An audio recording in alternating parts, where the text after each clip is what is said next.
Am I the a-hole for dropping my uncle's affair partner's name at dinner after he tried to shame me? I'm female 20. My uncle, my father's brother, is 37. I remember when I was a kid, he used to bring a different girl every time he visited us. Not that often, I'll admit, until he suddenly stopped visiting a few years. I was a teenager at the time, so I had no idea what was going on with him until he came home for my dad's birthday. Dad didn't like it, but he let him in. That night, my dad explained that my uncle was a serial cheater and had stopped coming over after I called him out on his behavior, and he didn't like it. But this time he seemed to have changed, but will not be involved in my uncle's business again. Well, my uncle got married and made a happy home with his new wife. Until last year when my uncle invited me to watch a movie in the theater. But he wasn't alone. He had a girl with him who wasn't his wife, who we'll call Macy. I was too afraid to ask about it, but he talked to me alone and told me not to tell anyone about her. Except that I told my father. He was disappointed, but told me to mind my own business and that he no longer cared what my uncle did. So on Easter, we had dinner with my family. I brought my boyfriend, male 20. We have been dating for a few months. One thing you should know is that I've dated a girl before. My uncle knows this and makes jokes about it at my expense. He came to dinner with his wife, and during the night he made fun of me. At one point, he looked at my boyfriend and said to him, "You need to ask her for a group activity before she does one without you, mate."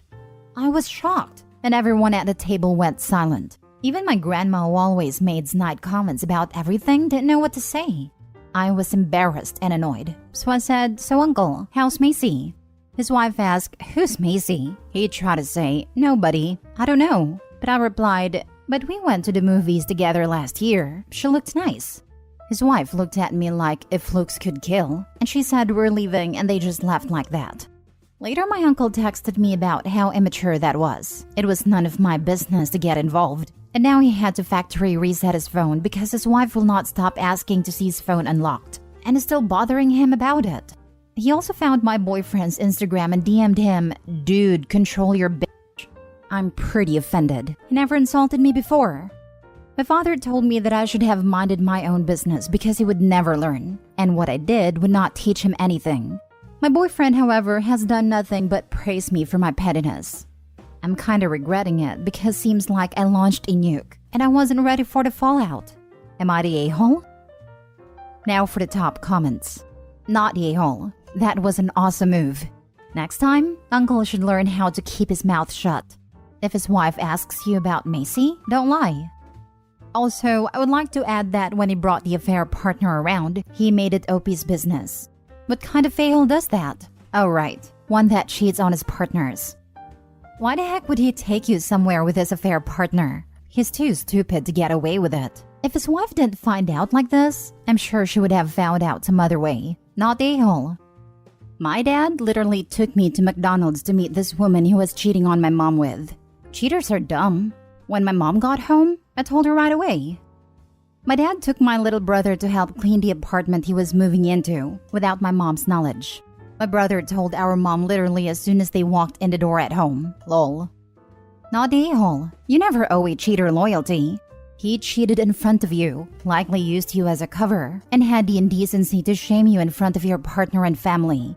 Honestly, he deserves anything he gets.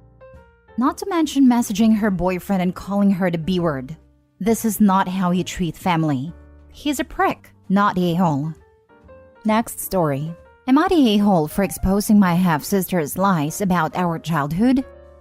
I, 24 female, have a half-sister, 27 female. We'll call her Taylor. My dad had weekend visitation with Taylor at our house until I was 8, and it was the worst. She bullied me really badly anytime I saw her, to the point that I would scream every time my dad even mentioned her coming over. Even if we were kept apart, she would break my things, upset my pets, and tell lies about me. Every week, her mom would end up in the kitchen screaming at my parents. Taylor's mom died when I was 11. Her mom didn't have any family able to take her in, and neither did my dad. My dad was the only one who could get custody. When I was told about this, I freaked out, screaming, crying for hours, calling my grandparents and demanding to live with them. All of it. My mom wasn't willing to have Taylor in the house on that basis. and I'm pretty sure she said she would move out if my dad pushed the issue. Taylor ended up being sent to boarding school the next year, and she would go stay with the other members of my dad's family during breaks. When I was 14, my parents divorced and I would see Taylor every few months at my dad's during school breaks. I'd learned to stand up for myself, and she'd grown up, so there was no more bullying, though we'd bicker. She was hostile and I never backed down. I didn't see her much after she went to college, and then I went to college far away as well. We now live in the same small city. I moved here in March. It's the kind of place where everyone from each generation knows of each other. I've never encountered Taylor socially and never mentioned knowing her, but I had met her boyfriend, and his friends are part of my larger social group. The other night I was at a party, and Taylor and her boyfriend were there as well. We made eye contact and waved, but she pretty much avoided me all night. During the night, our mutual friends asked how I know Taylor, and I said we are half-sisters. They all looked super uncomfortable, so I pressed for an explanation. Basically, Taylor's been telling everyone that she was homeless as a kid because her stepmother and half-sister hated her and demanded she be shipped off to boarding school and made her dad ignore her. Were it not for the fact that it was obviously going to come out sooner or later that we are related, I probably wouldn't have bothered to set the record straight. As it was, I'm going to be around these people for a long time, and I didn't feel I should have had to walk around burdened by the weight of her lies. So I told the group the context. She called me yesterday to yell at me. Apparently, she's being ostracized from the group. Her relationship is in trouble, her career opportunities are in jeopardy, etc. I don't see how any of this is my fault, because she's the one who lied. But according to some people, I should have been a bit gentler in my retelling of the facts, because it's her experience, and I've basically blackballed her. Edit? I didn't have space for this, but just to clarify what I actually said to my friends. I explained that the reason my mom didn't want Taylor to live with us was because of the bullying, and that when they split, my dad still didn't have Taylor live with him, and that I only stayed with him on weekends. But Taylor told them I moved in with my dad so that she couldn't. I also told them it wasn't true that I told my dad not to finance Taylor's business when she was 20, because I didn't. That was pretty much the gist of it. My mom didn't say to send her to boarding school. What my mom said was, Taylor is not living in this house with my daughter. If that means we split, then we split.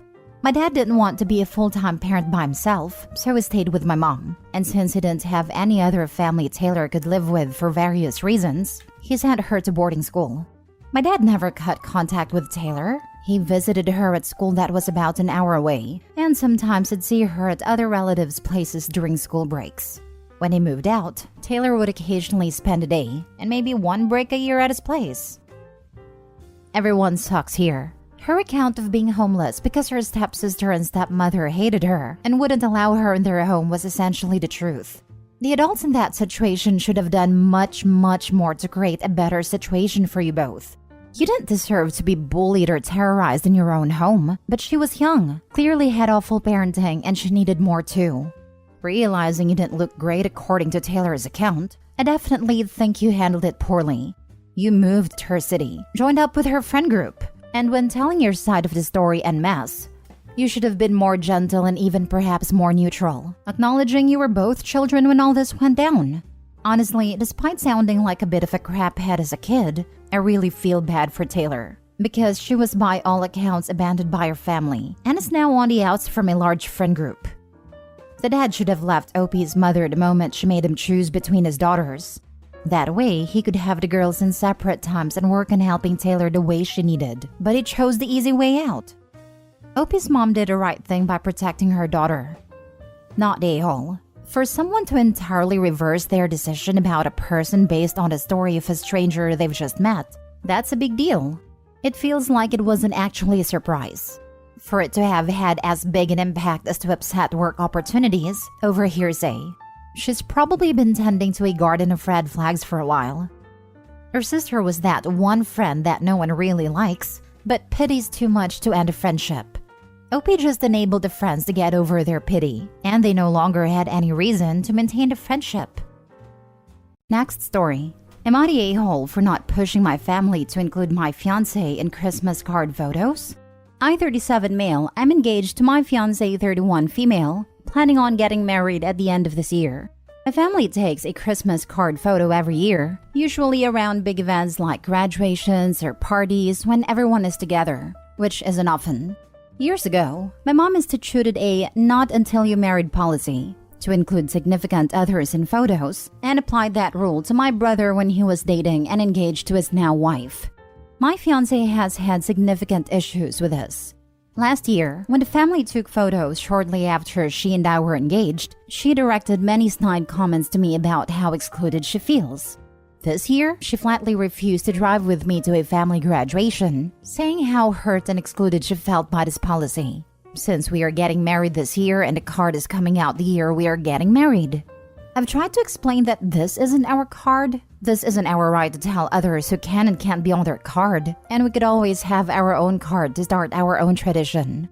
She made several comments around how surprised she is that I haven't stood up for her to my mother, even telling me that she's discussed the issue with others, and they also are surprised that I wouldn't take a stand with my mother on this.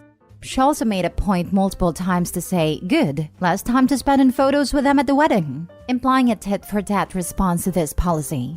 I don't really know what to do. Am I the a-hole? Your mother is very wise. Your fiancé is a bit of a main character, isn't she? Wow, and she's already planning retaliation at your wedding? Dude, you may seriously want to rethink things here. These are red flags, and her behaving like an entitled child is going to cause some serious friction now and later. You are not a-hole, but your fiancé definitely is and needs serious help. Edited to Ed, read some of your other posts. OP, you need to run. So many red flags. Just run. To those of you defending the fiancé, check OP's post history. It explains the general reaction, "Oh my god, no, don't do it." Mom's rule may be a bit prescient. Exclude fiancé, fiancé gets pissy, son sees fiancé is pissy, wedding is called off, fiancé never becomes family, rule vindicated. Mom's rule is in fact a test. Honestly, this is the easiest mom test I've ever heard of. If this woman can't suck it up about being included on someone else's Christmas card for a year or two, God help the man who marries her. I get the rule when someone is dating, but if you're engaged, it does feel a little harsh. My family isn't exactly super open with other people in our photos either, but I think this is pretty rude. So soft, you're the a-hole. Meh, some people use the word engaged pretty loosely. Sometimes it's an excuse to live together without setting a date. I get that OP has firm plans for the end of the year, but plans change. Married is an arbitrary line, but at least it is easy to determine. OP is correct that is not his Christmas card and not his rule. He could have not gone to the graduation this year, and in that way avoided a photo perhaps, but then is dissing to graduate for no good reason, as she did. You are not a-hole. I get why your mom put this rule in place years ago. The last picture of my kids with my great-grandmother has my brother's ex-girlfriend in it, and they were about to get engaged. Your mom didn't make this rule new for your fiancé, so I don't know why she would be so upset by it. Is she being excluded in other ways? Last story. Am I the a-hole for not letting my sister use the family property for her upcoming wedding? I'm 25, my sister is 29. I also have a younger sister, 8. When I was 14, my mom sent me to live with her parents. Her excuse was that they needed me to help out. I believe she just didn't want to deal with a growing male teen. My grandparents own an amazing property in the mountains that has an amazing view. We also have some horses and other critters. They were also quite wealthy as well. They both passed 4 years ago a month apart. They gave me the property because I would appreciate and respect it more, while my mom and sisters got money and other assets which was overall valued more than the property. In the past 4 years, I turned part of the property into a venue for mainly weddings. Grandparents knew of this idea and thought it was a good one. We are busy and usually booked about 8 months out. My sister got engaged 1.5 years ago and said she wants to get married at a property. I said sure, just let me know the date as soon as possible so I can make sure it is booked. I never got a date. I followed up several times and kept asking her and she would just brush me off. Then 2 weeks ago, I got the wedding invitation, stating the property is the location and the date, which is in September of this year. I immediately called her to say that we are booked for that date and can't accommodate her. Well, now her, my mom, other family, her partner's family, as well as other flying monkeys, have been blowing up on me. They're also calling and writing reviews for my business. I asked them to stop and called my sister, telling her that literally all she had to do was tell me when she knew her date so I could block it, and I would take care of everything else. But she went off on how I am ruining her day, that it's our family's property, how she already sent out the invitations and couldn't go back now, that I should just tell the other couple to cancel because family's more important. The couple have been on the books for over a year now, and I actually like them. After the last big blow up, I started communicating strictly through the business, using our recorded line as well as email. I suggested 3 other dates around the same time, but that's not good enough. They just say I'm being resentful and an a-hole. Not the a-hole, but your sister's a giant a-hole for expecting you to cancel another couple's date for, what, selfish family? She just needed to tell you the date and didn't. That's on her. Who the heck sends out invitations for a date before even contacting the venue? Not a-hole. I was all ready to read a story about OP saying no or fighting a family versus individual ownership and some personal drama. But there's none of that. It is really as simple as sending an invite for a date without even asking the venue. I just don't understand how people can be so consumed in their own weddings. So thankful my wife was not like this. It reminds me of the people who just decided to have a wedding at a mansion without telling the owners, sent invites, and showed up on the day claiming they had a right because they prayed for it or something. Wacky. Not a-hole. I would suggest getting a lawyer involved before your family causes harm to your business. Send them all cease and desist letters. This is your property and business. Do not allow them to discredit it just because they are not getting their way.